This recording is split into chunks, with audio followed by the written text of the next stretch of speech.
Israël n'avait qu'un seul péché. They failed to worship him the way he wanted to be worshipped. Ils n'ont pas adoré Dieu de la façon dont lui voulait être adoré.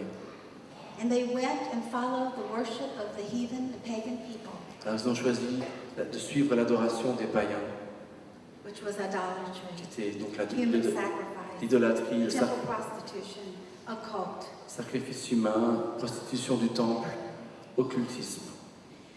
The Lord's calling us to tenderness. Le Seigneur nous appelle à la tendresse, He's calling us to love. à l'amour. He's calling us to know his heart Il nous appelle à connaître son cœur and live out of this heart. et de vivre à partir de son cœur à lui. And one of the aspects of this heart that he wants to enlarge us in Et l'un des aspects de son cœur dans lequel il veut que nous grandissions, is generosity. c'est la générosité. He is the most generous person I've ever known. Il est la personne la plus généreuse que j'ai connue. And I'm going to speak for a moment just about a deeper part of generosity. Et pendant un instant, je parlais de cette dimension de la générosité plus profonde. Because we're going to give you another opportunity to give of your finances. Parce qu'on va vous donner une autre possibilité de donner de vos finances. One day the Lord, I felt that little nudge to pray, that call of the Lord to pray, and I just said in my heart, oh, I don't have time for prayer. Un jour, j'ai senti ce petit appel dans mon cœur à prier. Je disais au Seigneur, mais j'ai pas le temps de prier. And the Lord whispered in my heart and said, prayer is exchanging time for eternity. Et le Seigneur a murmuré à mon cœur, il m'a dit, la prière, c'est échanger le temps contre de l'éternité. Encore, prayer is exchanging time for eternity. Prier, c'est échanger du temps avec de l'éternité.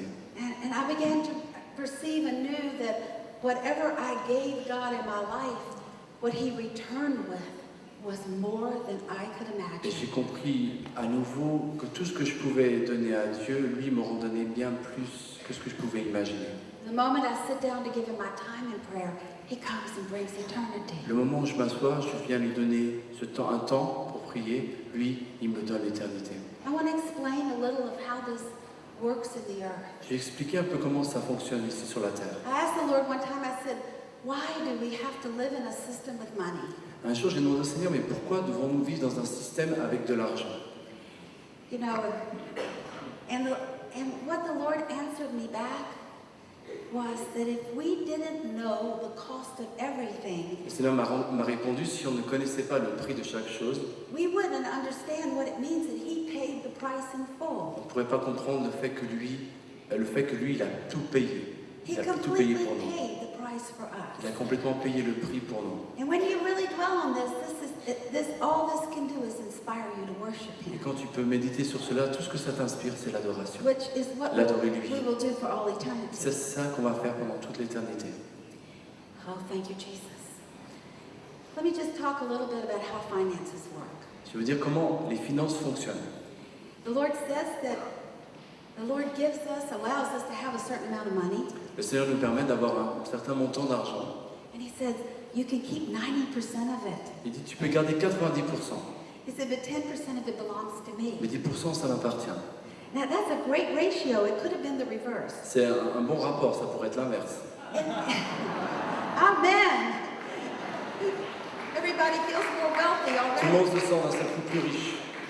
And so this first part, the tithe, it's His already. Et cette première partie, cette dîme, c'est déjà à lui.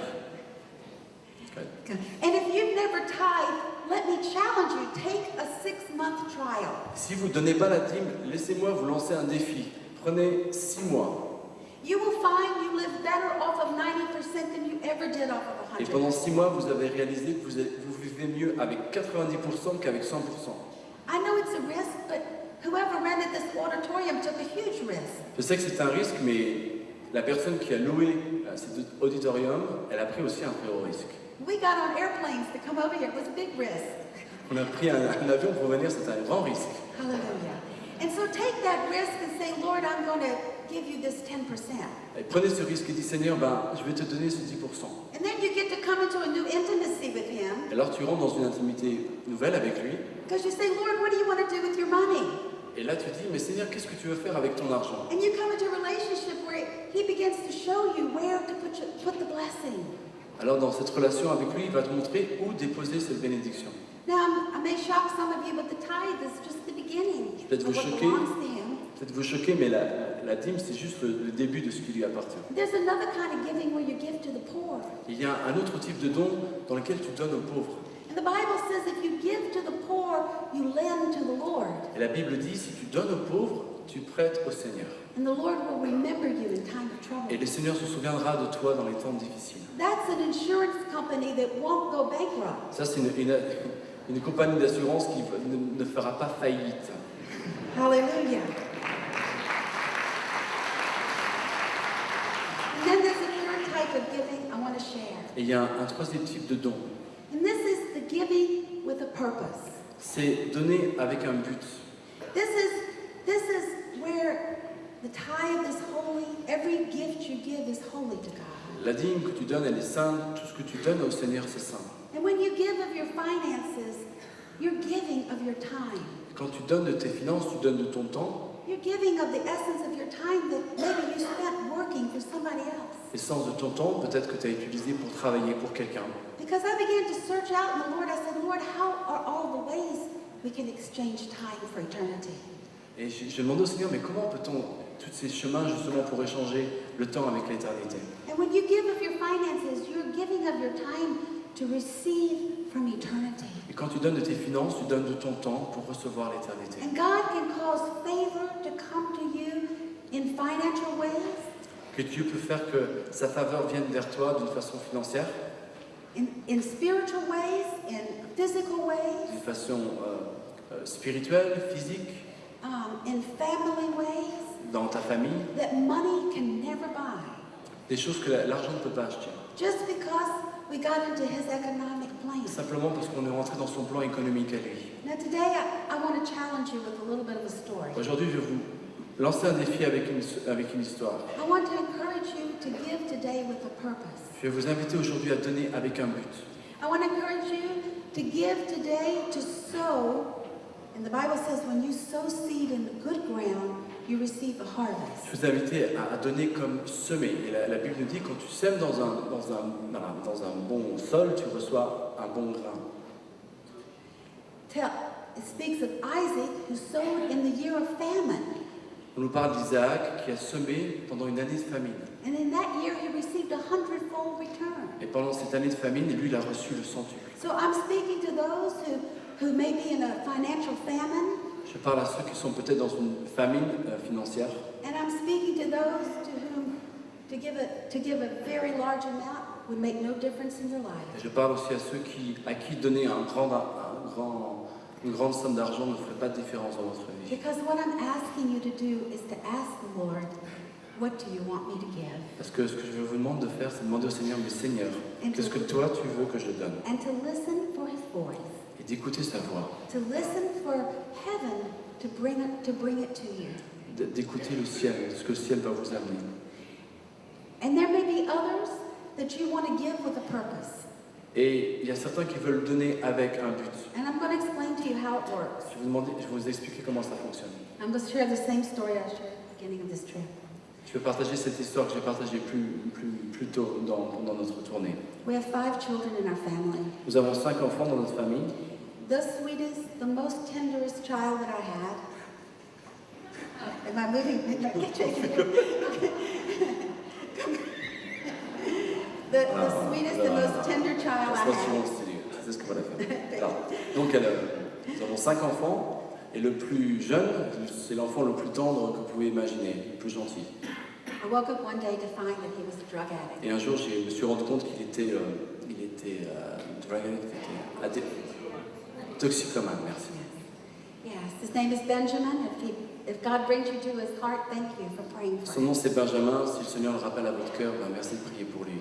And it took me through avenues I never would have gone. Cet événement m'a emmené dans des avenues de prière que je n'avais pas fréquentées auparavant. Because that happens to somebody else. Parce que ces choses-là, ça arrive aux autres. And one day, something just seized my heart. Et un jour, quelque chose a saisi mon cœur. I saw a young man who was serving the Lord, and he looked just like what I wanted my son to look like. Et j'ai vu un jeune homme qui servait le Seigneur et il ressemblait vraiment à ce que je voulais que Benjamin soit pour le Seigneur. And in my heart, I said, I want to plant a seed young man's life Et dans mon cœur, je me suis dit, je veux planter une semence dans le cœur de ce jeune homme for a harvest in my son Benjamin's life. pour avoir une récolte dans la vie de mon fils Benjamin. So I went to that young man Je suis venu vers ce jeune homme, and I shook his hand and I gave him $100. j'ai saisi sa main et puis je lui ai donné $100. And I said, I want to see the harvest in my son's life that I see in your life. Et je lui ai dit, moi je veux voir la récolte dans la vie de mon fils de ce que je vois dans ta vie aujourd'hui. And if you can remember to pray for him, I thank you. Si tu peux te souvenir de prier pour lui, je te remercie. I lost count of how many seeds I sowed. J'ai pas compté combien de semences j'ai semées. And they got bigger. Et des fois elles étaient plus grosses. But I sowed those seeds because I wanted that harvest that I saw in those young people's lives. J'ai semé cette semence parce que je voulais voir cette récolte que je voyais dans la vie d'autres.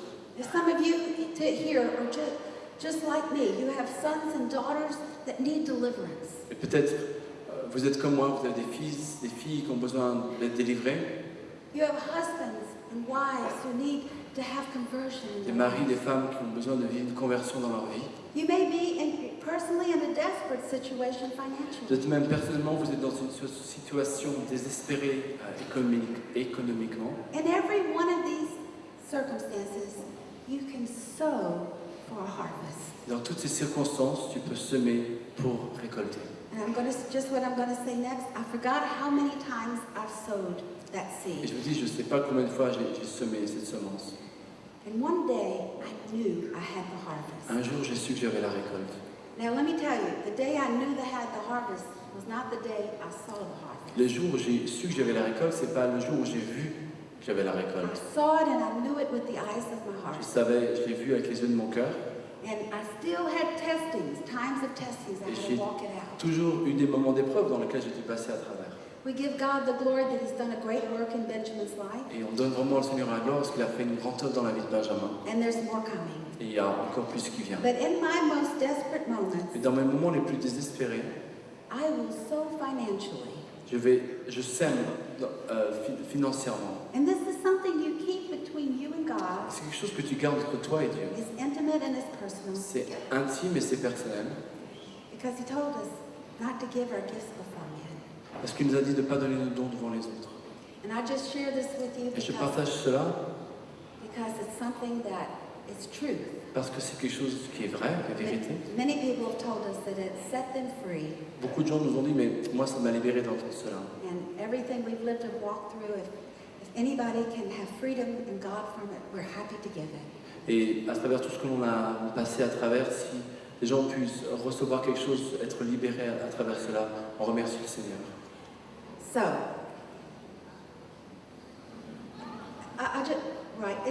we don't give to get from God. On ne donne pas pour recevoir de Dieu. We give because we want to have His divine nature in us, which is generosity. On donne pour avoir cette nature sa nature divine, qui est générosité. It just happens to be a law in the earth that whatever you sow, you'll reap. Il y a juste cette loi sur la terre que tout ce que tu sèmes, tu récoltes. If you sow kindness, you'll reap kindness. Si tu sèmes la gentillesse, tu vas récolter la gentillesse. If you sow hospitality, as many of you have to us, you'll reap hospitality. Et si tu sèmes l'hospitalité, comme beaucoup d'entre vous l'ont fait pour nous, tu reçois l'hospitalité. I can tell you, in being in many people in many meetings, I know Carlos has generosity. Vous savez, j'étais dans beaucoup de réunions, mais je connais Carlos pour sa générosité. You can't grow in God without growing in generosity. Tu peux pas être meilleur que Dieu en termes de générosité. Tu peux pas faire mieux que lui. And this is just one more way we become partakers of the divine nature. Et c'est une autre façon d'être participant de la nature divine. And this is, how can I say this? This is ground that maybe has never been plowed before. This is new ground, new soil. Et vous savez, c'est peut-être un terrain nouveau qui n'a pas été encore retourné auparavant. And what's happened here in these 2 days, Ce qui se passe ici pendant ces 2 jours, God wants to grow it. Dieu veut que ça fructifie. He wants to let this become the fruit of the earth. Il fait que cela devienne un fruit pour la terre.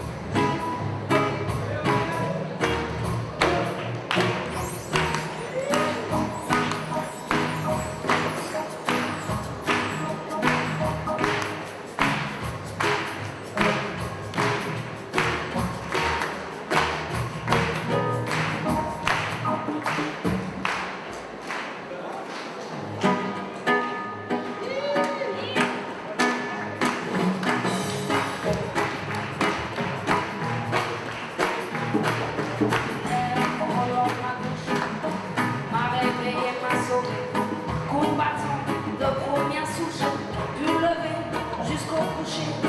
Aujourd'hui, je suis tombé. Mais demain, il va me relever. Dans le ciel, j'aperçois une lueur qui ne fait qu'augmenter. Après nous recevons des pierres sans jamais bouger. Nous avons notre terre qui s'étend jusqu'au-delà de la mer. Nous cherchons de quoi nous rassasier. Chez nos figuiers, nos oliviers, nous avons hérité de quoi nourrir des prisonniers. Mais pourquoi chercher parmi les morts? Il est vivant et nous sommes ses enfants. Mais pourquoi chercher parmi les morts? Il est vivant et nous sommes ses enfants, ses enfants. Mais pourquoi gémir? Pourquoi pleurer devant cette liberté? N'oubliez pas notre terre où nous pourrons nous réfugier. Cette terre, les rivières sont nos miens et nos frontières sont si belles que les gens par milliers viennent y habiter. Mais pourquoi chercher parmi les morts? Il est vivant et nous sommes ses enfants, ses enfants. Mais pourquoi chercher parmi les morts? Il est vivant et nous sommes ses enfants. Car il y a une famille, les rangs de l'ennemi seront serrés. Et nous répondons aux envoyés que Sion a été fondé. Et les bienheureux s'y réfugieront. Mais il y en a qui refuseront et l'amour sera ravagé. Ils monteront sur les hauts lieux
m'a demandé une question sur ceux qui lisent la vraie vie en Dieu, les messages, quand le Seigneur parle de la nouvelle Pentecôte. Qu'est-ce que ça veut dire quand il dit une deuxième Pentecôte va venir ou bien la nouvelle Pentecôte? Pour vous dire la vérité, au début, quand il me le disait, il y a 10 ans en arrière, je ne savais pas. Il ne me donnait pas la lumière pour savoir expliquer ce qu'il voulait dire. J'acceptais le message, mais je restais là sans savoir vraiment ce qu'il voulait dire. J'ai appris avec le Seigneur de ne pas lui demander trop quand il ne veut pas me donner la lumière pour comprendre. C'est à lui de donner. Alors un beau jour, là où je parlais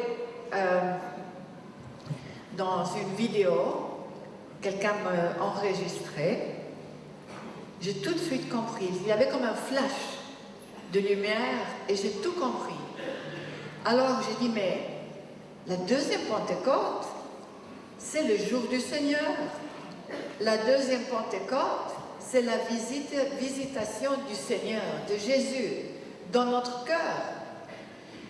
Et c'est déjà commencé. C'est pas que ça va venir, c'est déjà, on est en pleine seconde Pentecôte.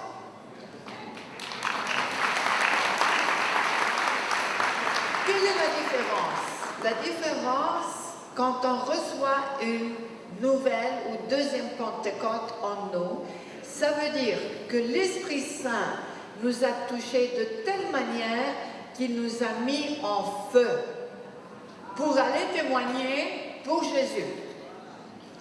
C'est la différence avec quelqu'un qui allait souvent et chaque dimanche ou chaque jour presque à l'église. Les fidèles, ils viennent, ils vont à l'église, ils partent de l'église, mais parfois il manque ce feu. Et on a appris une autre chose, que c'est le temps de miséricorde, le temps de grâce, qu'il déverse ses grâces à toutes les gens, pas de différence.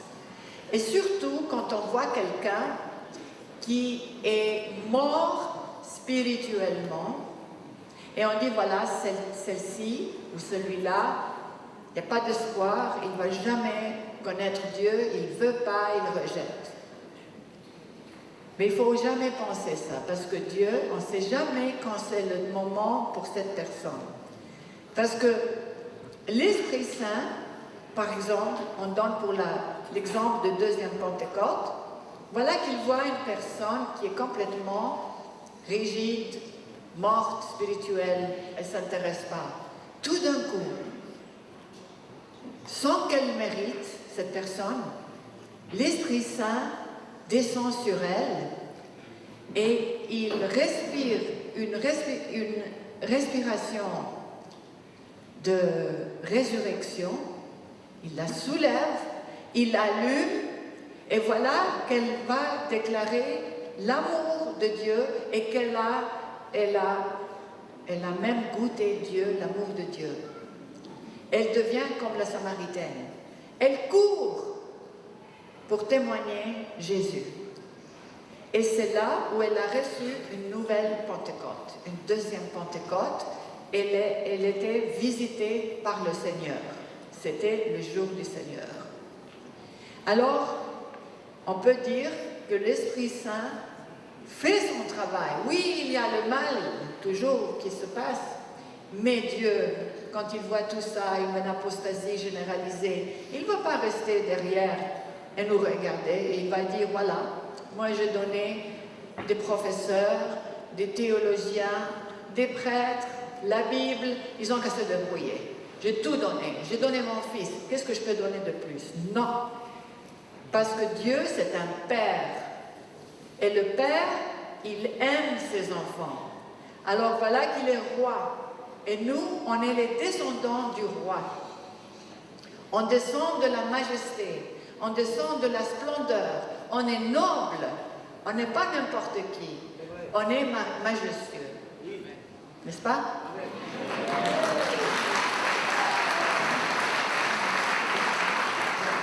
Et il faut garder cette image sainte qui est Dieu en nous et la respecter. Et jamais la souiller. Alors, voilà, ça c'est la nouvelle Pentecôte. Et Dieu, qu'il est roi, quand il voit ses enfants se disperser, ils vont se perdre, il est affligé parce qu'il a un cœur doux. Alors il va enlever sa couronne, la mettre de côté, et il va courir après nous pour nous sauver. Il va faire de tout pour nous sauver. Et voilà qu'il envoie une nouvelle Pentecôte. Il déverse, il répand son Esprit Saint en toute l'humanité. Et sans mérite, parce qu'on n'a pas de mérite. Alors ça, c'était l'explication que la question m'a été posée hier. Le Christ sur l'Église maintenant, l'unité, qui le tient à cœur. C'est le désir principal du Christ dans nos jours. Il a dit dans un message, « Mon royaume sur terre est mon Église, et l'Eucharistie est la vie de mon Église. Cette Église que je vous ai moi-même donnée, je vous avais laissé avec une seule Église. Mais à peine suis-je parti, à peine ai-je tourné le dos pour aller vers le Père, que vous avez réduit ma maison à une désolation. Vous l'avez nivelée jusqu'au sol, et mon troupeau erre de gauche et de droite. Combien de temps encore dois-je boire la coupe de votre division? Coupe d'affliction et de dévastation. Cette lamentation qui vient du Christ doit nous faire attentifs. Et à la recherche de cette réconciliation, il faut la mettre dans notre cœur. Et l'unité doit être entièrement régnée dans la vie de l'Église et devenir notre priorité afin d'atteindre ce but qui est le but du Christ. C'est son désir. C'est notre dû envers Dieu. C'est notre obligation et c'est notre responsabilité pour sauvegarder la crédibilité de l'Église. Toutefois, quels que soient les efforts de l'Église pour atteindre ce but, tant que la fête de Pâques n'est pas unifiée ni célébrée ensemble, notre division demeurera et il n'y aura aucun progrès. Parce que le Christ leur a demandé depuis des années maintenant d'unifier les dates de Pâques. Et ce n'est pas terrible. En nous promettant que si cela est fait, il fera le reste pour nous unifier complètement et nous amener à une complète unité. Jésus a dit, Jean 15, verset 6, « Demeurez dans mon amour. Si vous gardez mes commandements, vous demeurez dans mon amour. Sinon, le Seigneur nous dit, celui qui ne demeure pas en moi est jeté comme une branche et se dessèche. Ces branches sont ramassées pour être jetées au feu et brûlées. » Manifestement, beaucoup n'ont pas pris au sérieux ces paroles du Christ. Combien peut-on être faux et corrompu? Malgré que l'Évangile nous appelle à pratiquer la charité et ne pas nous diviser, malgré les incitations de l'Esprit, notre division demeure. Aussi, si on dit qu'on est le peuple choisi de Dieu, on ne doit plus permettre cette gangrène qui tue la fonction du corps mystique nous accablait. Mais on doit la combattre par des liens d'amour. On doit tous nous sentir responsables d'avoir permis à cette maladie de dévaster le corps mystique du Christ. Même si cela n'est pas venu de nous, mais est venu de nos ancêtres. L'Église également doit plier dans l'humilité et écouter la voix des laïcs. Non?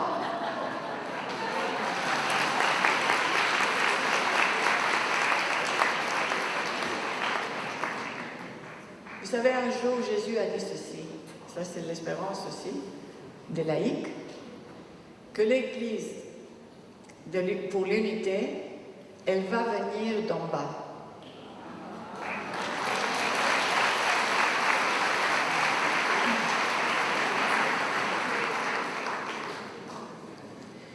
Les laïcs également ont le droit de s'exprimer, qui recherchent désespérément l'unité et l'intercommunion.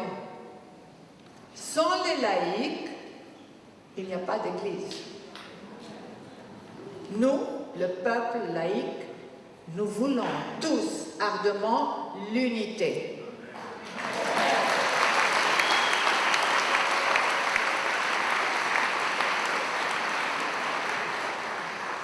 Puisque nous savons que Dieu déteste la division, parce qu'elle est une erreur et un scandale, alors comment se fait-il que certains, parmi le peuple de l'Église, continuent sciemment à offenser le Christ en faisant la sourde oreille au gémissement de l'Esprit Saint?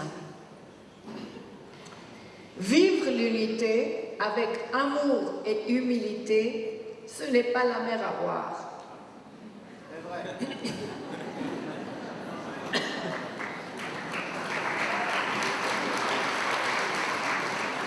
Ce n'est pas non plus une question de sentimentalisme.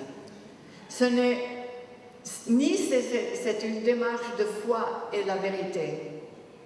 Vivre l'unité n'est pas seulement à déclarer la vérité à partir de l'Écriture et mettre en vie chaque parole de l'Évangile, mais c'est aussi à désarmer le démon.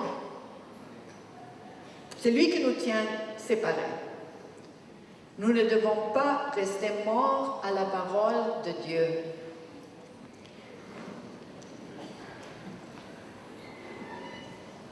Cela fait maintenant des siècles que les chrétiens sont divisés. Certains admettent leurs péchés. D'autres admettent mélancoliquement qu'ils n'ont pas le pouvoir de partager ensemble la Sainte Eucharistie. Alors, qu'est-ce qui bloque l'Église? Ce qui les bloque, le Seigneur dit, est le fait qu'ils ne peuvent pas se mettre d'accord, ni se réconcilier, ni pardonner, parce que, à nouveau, l'amour et l'humilité manquent. Aussi longtemps que leurs cœurs ne sont pas enflammés d'amour pour le Christ et par le feu du Saint-Esprit, ils resteront inactifs et inertes, exactement comme les ossements desséchés de la vision d'Ézéchiel.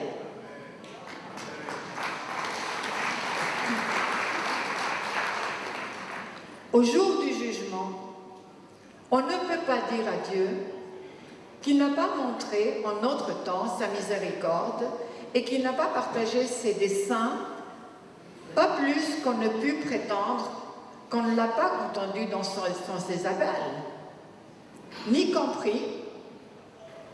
Je sais, comme vous, que les signes des temps nous appellent tous à l'unité.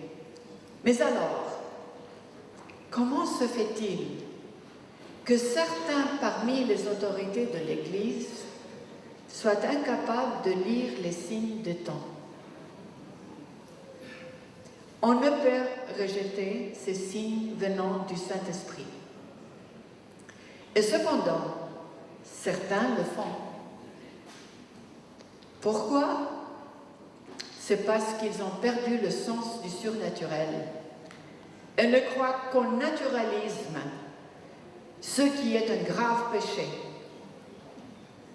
Qu'est-ce le surnaturel?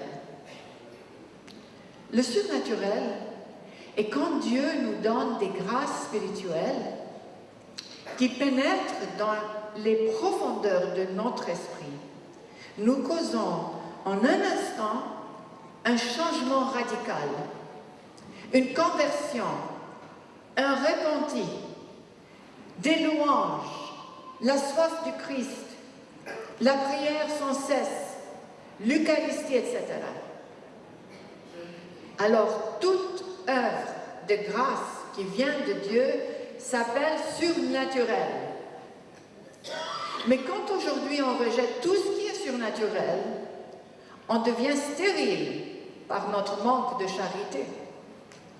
Et même plus, lorsqu'on ne fait rien pour amener l'unité dans l'Église, mais qu'on reste figé, silencieux, comme des sépulcres dans un vaste cimetière. La charité transforme la personne à connaître, à faire le bien. La charité se réjouit quand Dieu parle.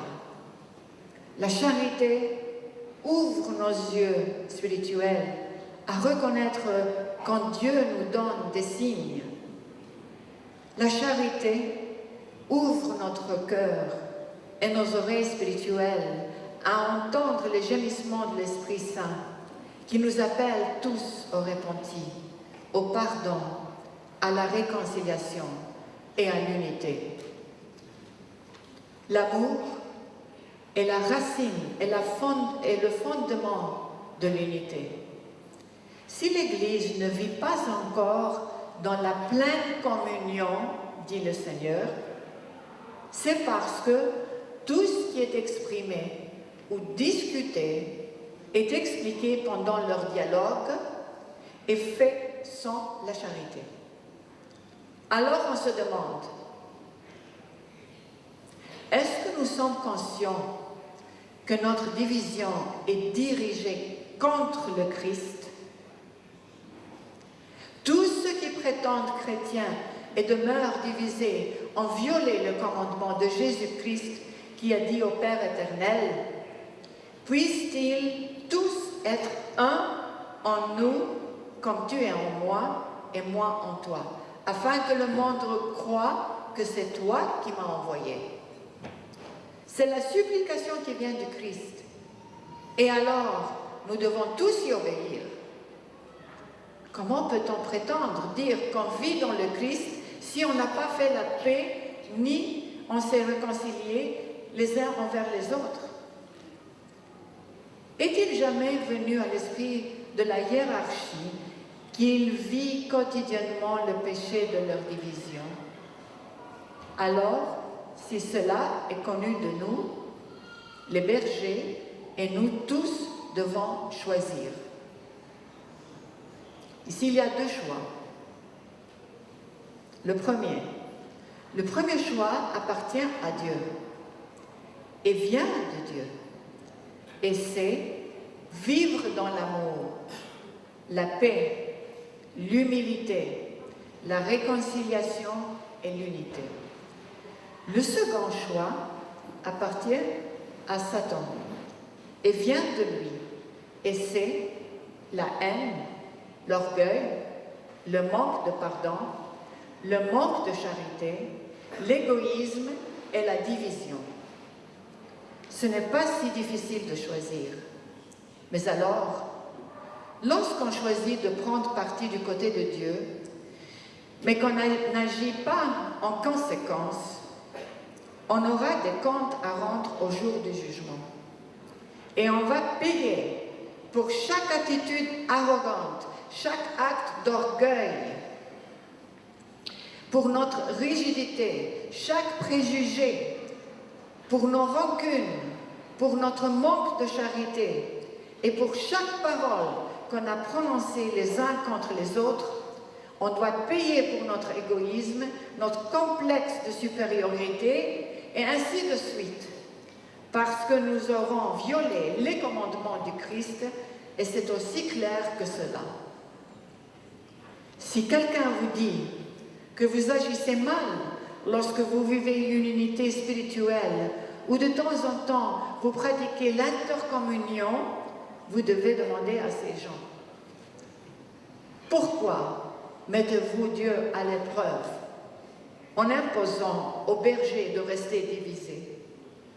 Si vous m'interrogez sur un acte de réconciliation et d'amour, vous devez savoir que je n'ai fait qu'observer le commandement du Christ. Alors, selon vous, qu'est-ce qui est mieux à faire? Suivre le commandement de Jésus-Christ ou d'y désobéir? Et c'est un péché d'aimer et de se réconcilier les uns avec les autres, devenant un? Non, évidemment. Ce n'est pas un péché. Le péché, c'est plutôt la transgression et le rejet du commandement de notre Seigneur et le rejet de son appel à l'unité. Votre péché de division a détruit une partie de l'Église, qui est l'apostasie aujourd'hui. Et on a fait une désolation, et vous le savez. Comment alors le corps du Christ peut-il être reconnaissable en nous si nous restons divisés? Comment le monde peut-il croire que c'était le Père qui avait envoyé le Christ? J'ai, pour ma part, choisi de ne pas être comme ces tombeaux qui sont comme une matière inanimée, dispersés et mis en pièces par leur ego, par leur esprit orgueilleux et rigide, leurs préjugés et leur intérêt personnel.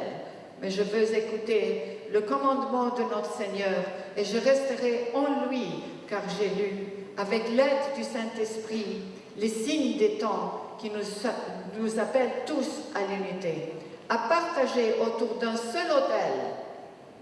Je veux être la parfaite icône de l'unité, attirant gracieusement chacun à vivre une vraie vie en Dieu en demeurant ainsi dans la Sainte Trinité.